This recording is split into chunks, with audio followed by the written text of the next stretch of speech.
What's going on, everybody? Hope you're doing well. My name is Lamont. I've been a full-time trader for 7 years now, part of the Chart Guys team for about half of that time, where I head up our futures room and the swing report.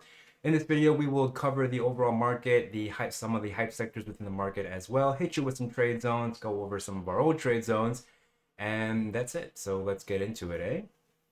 All right, so starting off with SPY, the overall market. Starting off with SPY, the overall market.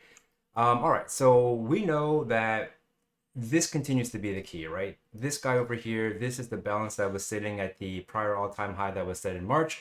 It's the high that, it's obviously where there was meaningful weekly consolidation, right? That's this guy over here, okay? And so we know that as long as we're maintaining over this structure, then the buyers are pretty much picking up where they left off after failing to be able to build upon this. And it looked like they were doing a pretty good job with all of this balance here and inability to come down and rather touch down to the prior all-time high was a pretty good look.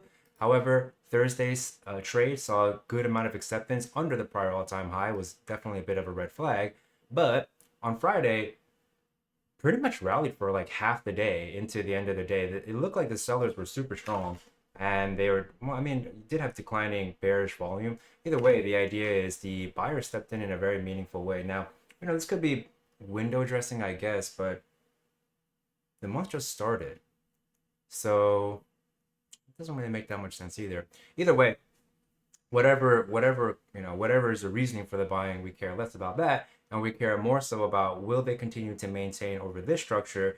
At this point now, these buyers have a decent amount of space to try to hold over 524.61, and even if they can't hold over 524.61, if they can hold over 523.62, well, that's still a pretty good defensive position, because that just means that the value area high of this structure is still supporting price, meaning that this area is being affirmed as an area of demand.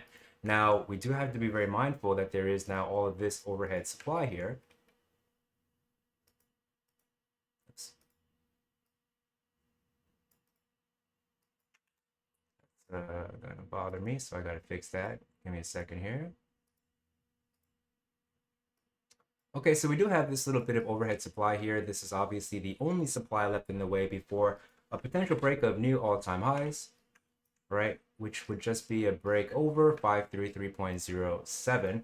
So the key levels in the supply zone here are 528.45 and 529.87. So in the next week, if these buyers can maintain over 524.61, that would keep them most confident. But they need acceptance over 529.87, which is the point of control of this structure here, in order to have confidence in flipping this supply into demand. Okay, so if you use this trade zone that was shared last week, obviously that was just designed around this structure. And if you did apply that trade zone, then you should have your average fill would be here, assuming you just filled it blindly, right? Average fill will be here. Ideally, you would chop this up, right? Because that's a decent amount. That's already enough of a move to take all of your risk out of the equation, especially because the second fill will be so close to the lows. So ideally, you've already chopped up your position here, right? Because your average would be here. You would have a 1% move. Your stop would be only like roughly 0.7% away. So even if you were to stop out, whatever, you'd walk away with a small win.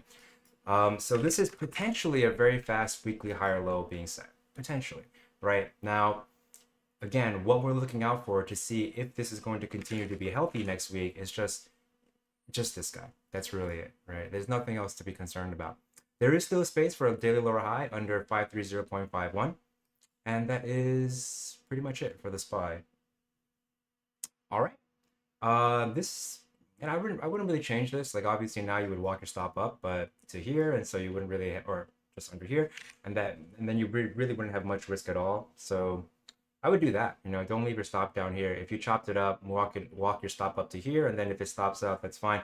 We can continue to look for trades like this. And this one was just based off of this structure and this structure, this guy and this guy. So I can just steal this line.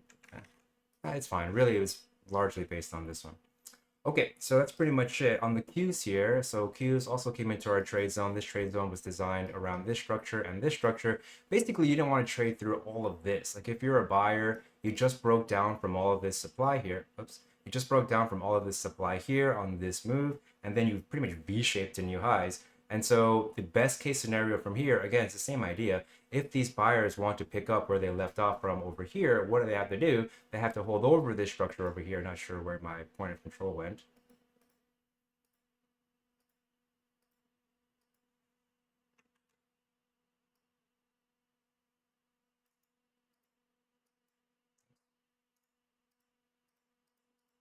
All right, so let's see. Next week then, what are we looking out for? Again, a very notable bounce, and this bounce came right off of the value area low of this key structure from the end of March 320 to like 4.1 or whatever. I'm not sure why my ray is gone. Okay, so you can reproduce that structure if you like on your own chart. Okay, and so it's a very similar situation here now where it looks like I have this tiny little zone drawn out, but I don't really care about that so much. What I care more about is just like in the SPY, we can look at all of this as pretty much one area of balance now at this point. I think that would be fair because we broke down from it.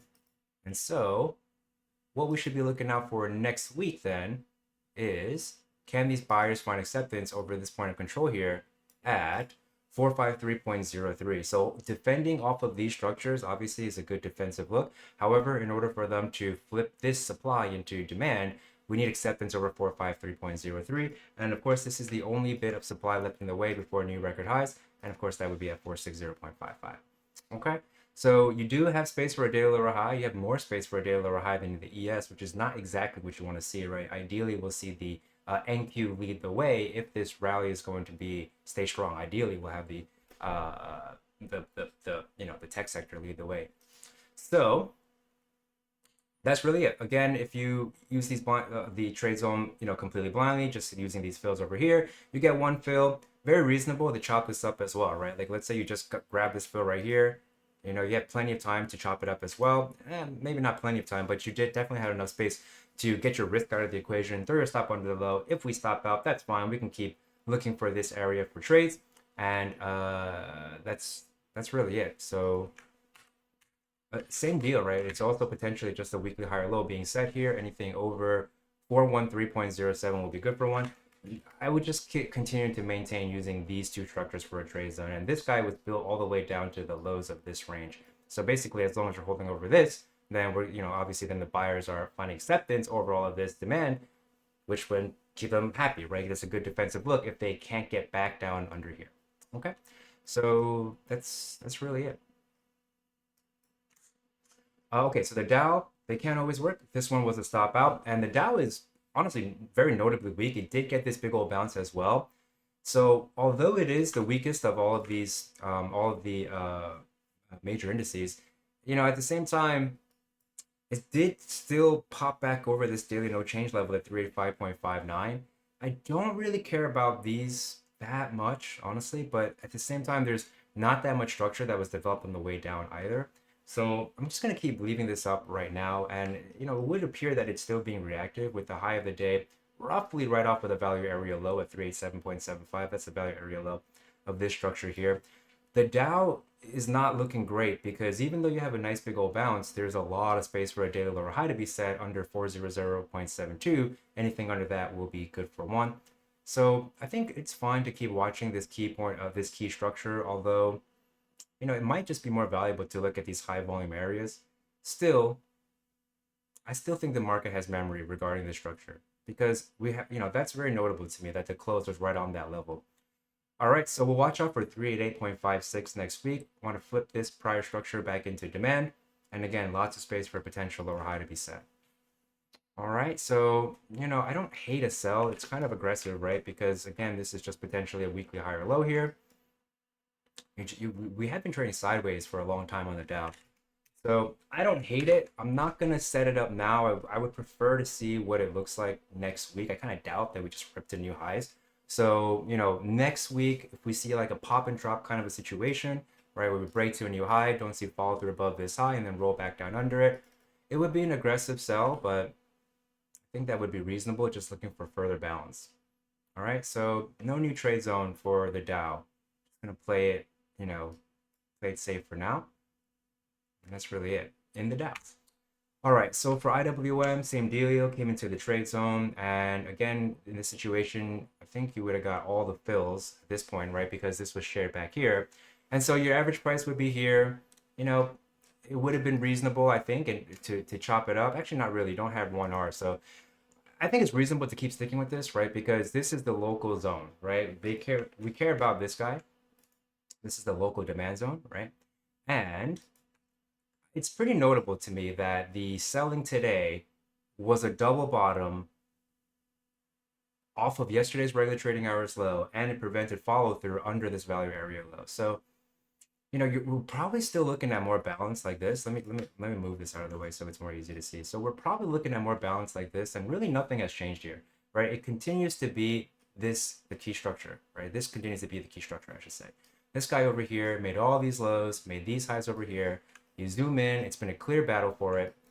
And so that's what I'm looking out for. I think really, personally, I'm going to be more aggressive looking for plays as long as we're over 207.61. So I wouldn't fault you if you're looking for plays off of this local demand zone, but personally, that's what I'm going to do. I'm going to wait for acceptance over 207.61. If you're already in this, based off the trade zone, that's fine. If you see some follow through here, I would wait no later than 207.35 to chop it up, because this is the daily no change level. They have to get back over 207.35 in order to negate the change of this breakdown. And so if these buyers are going to fail, that would be a pretty reasonable place for them to fail, just like they failed over here. Okay, so that's pretty much it for IWM. It's a notable daily lower high and lower low with no follow through, right? Daily lower high, lower low, no follow through into a decent bounce here. Probably looking at more short-term balance. And again, it's really just about 207.35 in the short term. If you daily lower high here and then lower low under 201.78, these sellers should be trying to get back to here, this major point of control at 199.26, which came into play over here, came into play over here, came into play over here, came into play over here. It's clearly been very reactive. So I would just be looking out for that for IWM. Okay, bigger picture, we are chopping around too, so it's very reasonable to potentially reject from here and then try to come down here, try to come down here. If you lose that, then it's back to this, because all of this price action so far has pretty much been dictated by these two guys, right? Very little has changed in the IWM. Okay, I can kill this if it's easier to see. I'll bring it right back. You can see how this price action has all been dictated by these two structures. Okay, bring those back now. That's it. Moving on to the dollar. So the dollar continues to try to get back over it. Really, it should be this now, supply. I'm kind of perceiving all of this as one big structure. Well, technically, this is a bit of balance here, but either way, as of right now, if they can't get back over 105.270, then of course they don't negate the change of this breakdown. If they don't negate the change of this breakdown, then they should be trying to come all the way back down here, right? This guy, which is what dictated all of this price action since 2022, Q4 of 2022. So we'll just watch these guys on the way down. Hope you're not getting sick of me saying this, because nothing really has changed in this last week for the dollar. So that's really it. The daily higher low and higher high that lack follow through is definitely notable, right? You have a higher low here, higher high, no follow through, coming back, test the lows. If we continue to drill, they should be trying to come back all the way down here, right? And so we'll just watch these areas of demand that were built on the way up. This guy has yet to be broken. This guy has yet to be broken. And so far, pretty much testing this area of demand. That's it. Okay, so the VIX, like we spoke about last week, a spike probably coming sooner rather than later. And so we did get that spike last week, but it's falling right back down to the lows again. So we still have to keep watching out for it, right? Like as the VIX continues to bottom out in the mid 11s or so, it's just an area where, at least in recent history, we've just seen a lot of bounces out of roughly this space, So I'm very open to that potential, right? Like there's no, even though this bounce looks obviously is a very notable bounce, we could still reject from this supply. If we reject from this supply, or rather if we start seeing if price starts to go up into this area and the VIX starts to go up as well, that would be early indication that people are starting to hedge their bets, and we're perceived a little bit of weakness in the market. So we shall see. All right, NVDA. Okay, so NVDA did not come into our trade zone. It's a pretty conservative trade zone. It's based off of all of this structure down here. I still stand by this. Like I said, I only see you guys once a week. And so, I don't really want to give you anything more aggressive, because that's going to greatly diminish the hit rate. And, I would prefer these, trade zones to be easy to use, right? Like I don't want you to have to be aggressive, have to be nimble or whatever. I would like to construct them in a manner that, it's most, I guess, salient. So anyway, space for a daily higher low right now in NVDA. I don't really care about this rinky-dink one. I'm going to say anything over 918.06 will be good for one. This is a notable failure to fill this gap here. I have this yellow line just floating there because of one of our members was asking about, where they might have problems on the way down filling the gap. And I was just saying that this little after hours trade is probably where they would have problems if the sellers are going to have problems on the way down. And you do see them try to defend this area. I think if you zoom in, it's even more clear, right? Very clear. So anyway, from here, I still really can only in good conscience suggest this trade down here, right? If this prior area of demand is tested, ideally you'll have some extension, at least on the hourly, then I still think this is a very reasonable trade zone. And the targeting was based off of like, I think the weekly R4. Wow. So yeah, I still think this is pretty reasonable. All right. That being said, if they can't even fill this gap down to 1064.75, then these buyers are super strong. Or maybe it's more safe to say that these sellers are rather weak. Okay. There's another gap to fill too. So NVDA, honestly, there's no major red flags on this, right? This is still very healthy consolidation right now on NVDA.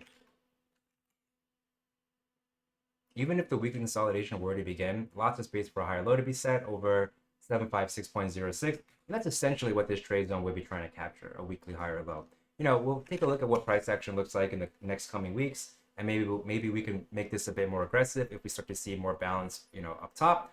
But for now, I'm just going to stick with this.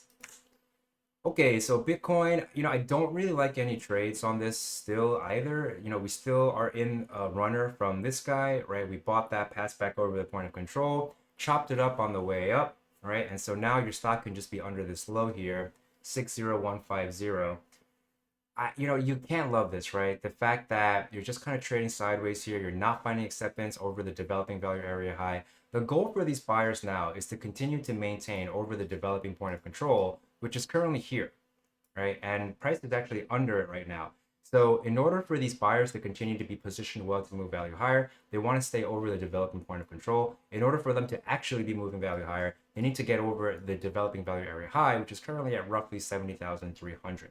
I have this little local, these two zones marked up because, well, you can see how they're coming into play right now, right? Like if you are an EQ player, this is a really good way to look to fade the EQs, right? Because very often EQs are going to be dictated by an area of demand and an area of supply, like what's happening right now, pretty much a battle, right? No acceptance over this point of control. Okay, come back to test the supply.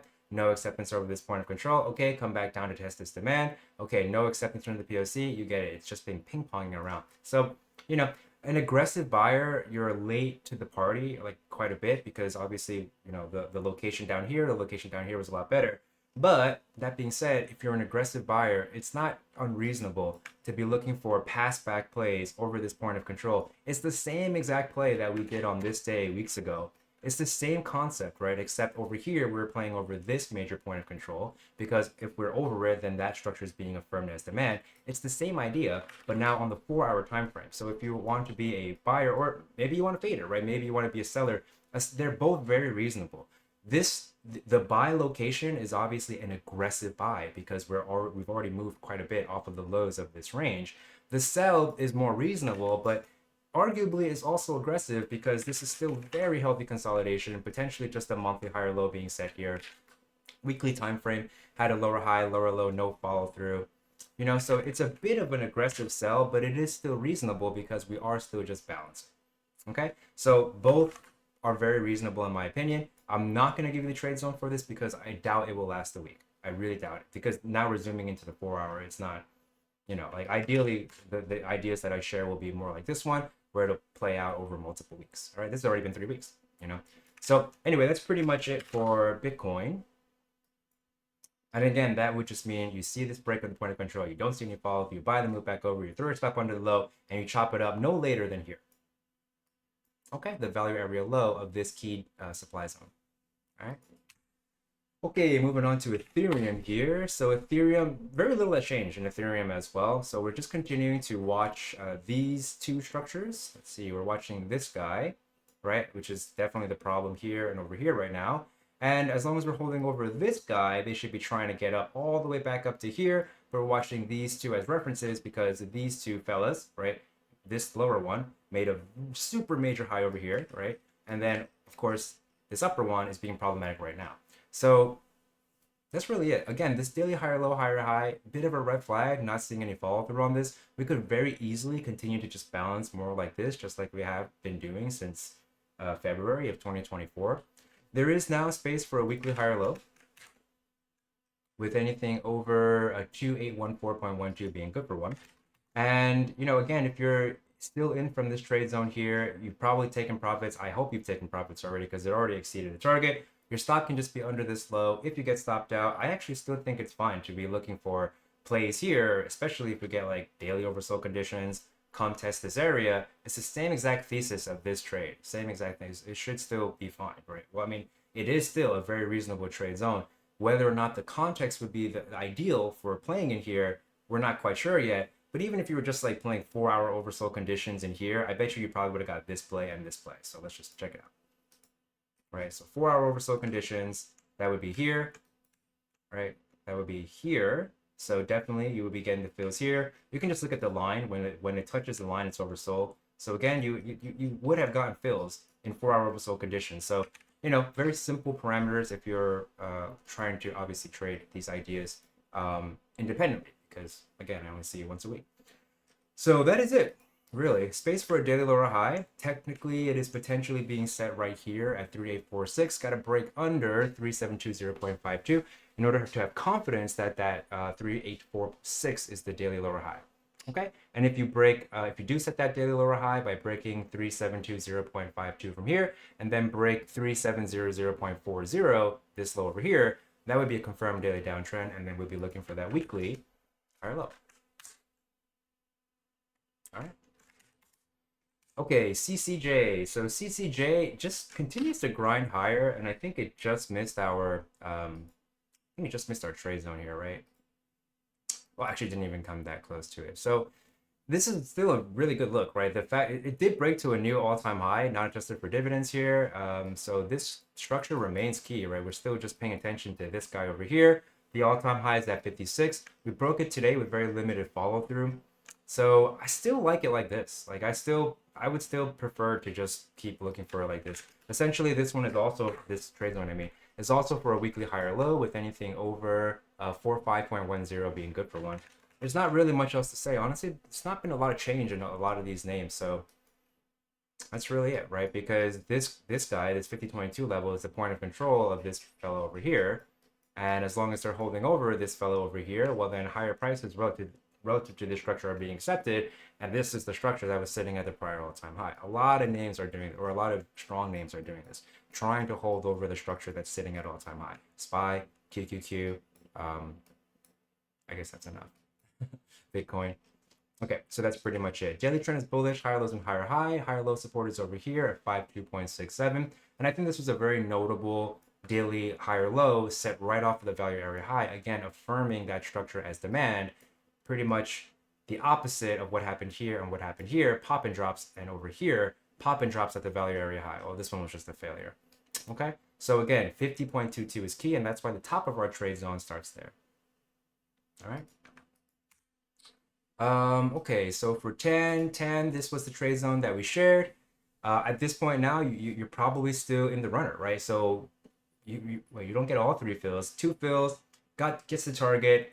You should just walk your stop to here for 2.02. And I still think this is a very reasonable trade zone. So, you know, you could layer your stops. Like, let's say you have your stop under here for 6.38 and or maybe over here for 4.74 or both, depending on how many shares you have, whatever. If that's going to be the case, then you stop out of most of your position here and you still have some if price gets down here. I would be fine with holding that and then just adding back to it. This, because as long as this big point of control is supporting price, this guy over here, right, then we should expect them to try to get back up here. Okay.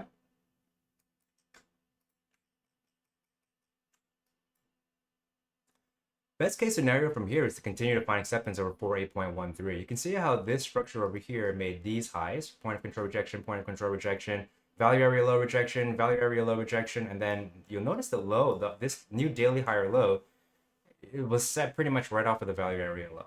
Okay, that's at 47.08. So the best case scenario would be to hold over 48.13. If you do hold over 48.13 from here, this should be their next objective.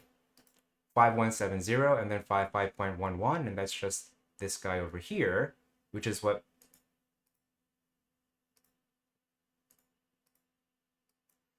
made all of these major lows over here. Clearly a battle for it over here, right? And then, a failure to get to the point of control and then more balance. So that should be their objective.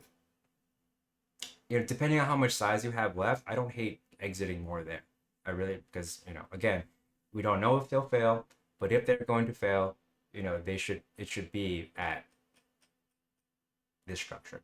This is pretty much the guardian into all of this, the gateway into all of this. If not over here, then more of this. All right. And then finally, MSOs, again, still very weak. I'm personally not interested in this. Remember, this trade zone was just shared as like a if you must kind of a deal. I don't really suggest it. It's reasonable because, as long as you're holding over all of this demand over here, then you should expect a move like this, right? If you hold over this demand zone, they should try to come here.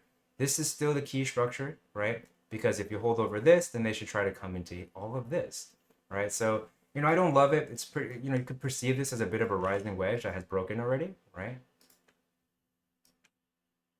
So, I don't love it as a buy, but if you are going to buy it, daily oversold conditions into this key demand zone, I still think that makes sense. I still stand by this trade zone.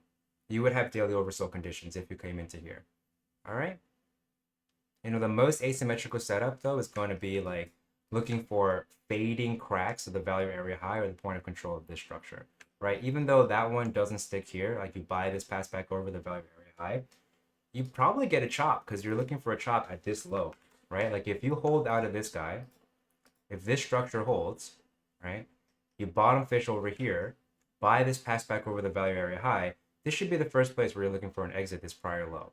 So that's probably a chop and stop situation. And then here, it's even more asymmetrical, where you crack this point of control, don't see follow through. You can, well, in this case, you opened up the next day here. So, that you don't get that setup, right? You'd have to have like bottom fish off of the low of the day on this day, off the low of the prior day on this day. But let's say you just bought the pass back over the value area high. Your stop is over here, like about 4% away, and then first chop is about 6% away. So it doesn't give you this pass back over the point of control play, which would obviously be much more asymmetric, but it does give you this pass back over the value area high play. It's a very reasonable R multiple. And you'll notice that, this low pretty much right off of this high, right off of this low, because if you're going to be constructive out of here, that's what has to happen. And then they should try to come here. So even though the R multiple for something like this is not like that great, let's assume you have a pretty sloppy entry. Okay, so the R multiple to get here is not great, like 1.3 R, but to get all the way here, which is definitely where they should be trying to get to, again, that's this gateway structure into all of this, that's an amazing R multiple. That's like a 10R trade. So anyway, all that to say, no change to this trade zone. I think it's still reasonable over here. All right, so that is it. Yeah, that's it. If you got anything out of this video, we would sure appreciate a like and subscribe.